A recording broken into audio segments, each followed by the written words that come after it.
C'est mon grand plaisir de vous présenter notre équipe qui a travaillé fort depuis un bon bout de temps pour créer votre nouveau centre culturel et bibliothèque pour Notre-Dame-de-Grâce.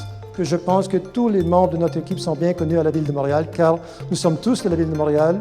Nous avons travaillé conjointement et séparément sur divers projets ensemble.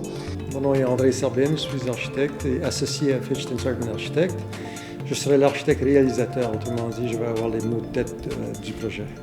Frédéric Genet, ingénieur spécialisé en mécanique. J'étais l'ingénieur principal en mécanique électrique pour le projet. Moi, je suis Gérald Seuferman, architecte avec Fichtner Seuferman, associé architecte FSA. Randy Cohen de l'Atelier Big City, et nous, on est en charge de design du projet. Le centre culturel, c'est vraiment pour nous un centre de famille. La géométrie et les couleurs de NDG et Benny en particulier, ils étaient des thèmes très importants dans la définition de notre projet et de l'emplacement. Les gens sont invités de passer sous la façade et entrer dans une cour extérieure. C'est le premier grand espace public du projet dans le bâtiment, mais on est à l'intérieur de son abri.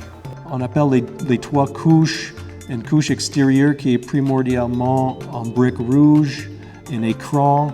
Des fois, elles deviennent un élément en brise-soleil, en métal. La deuxième couche, l'enveloppe thermique qui est très simple et bien conçue. Et la troisième couche, une couche avec laquelle on a un peu plus de plaisir, comporte possiblement les étagères, les systèmes acoustiques. Selon la lumière, on a envisagé le bâtiment comme une énorme toile perforée en fait pour que la lumière entre un peu uniformément partout. C'est comme une éponge de lumière dans notre imagination. L'idée que ce parvis, c'est un espace qui soutient la communauté parce que c'est un espace qu'on espère que la communauté peut utiliser quotidiennement. Et c'est entouré par un paysage comestible, en fait un verger, qui est là pour le plaisir de la communauté. C'est un projet qui est très sensible pour les architectes à cause du fait que ça implique les enfants, les familles et les activités de communauté. C'est pour la communauté directement et conséquemment ça implique vraiment tous les talents d'un architecte. Beaucoup d'opportunités dans ce projet, dans la façon que les espaces sont disposés pour qu'ils soient réappropriés et retravaillés par la communauté. Malheureusement, en tant que professionnels d'architecte, les architectes, on ne fait pas assez pour sensibiliser les gens du public. Écouter Randy raconter l'histoire du projet ou la réflexion qu'ils ont faite dans le déroulement était très rafraîchissant.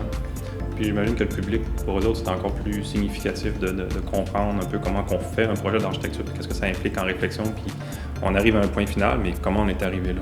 Par exemple, le design que Big City a créé, c'est effectivement, il y a un grand escalier qui fait face à l'arrêt de l'autobus. Comment est-ce que ça va influencer les gens? Comment est-ce qu'ils vont le percevoir et comment vont-ils le utiliser? Comme ça, à la fin de la journée, c'est qu'est-ce qu'on peut faire pour mieux vivre en ville ensemble.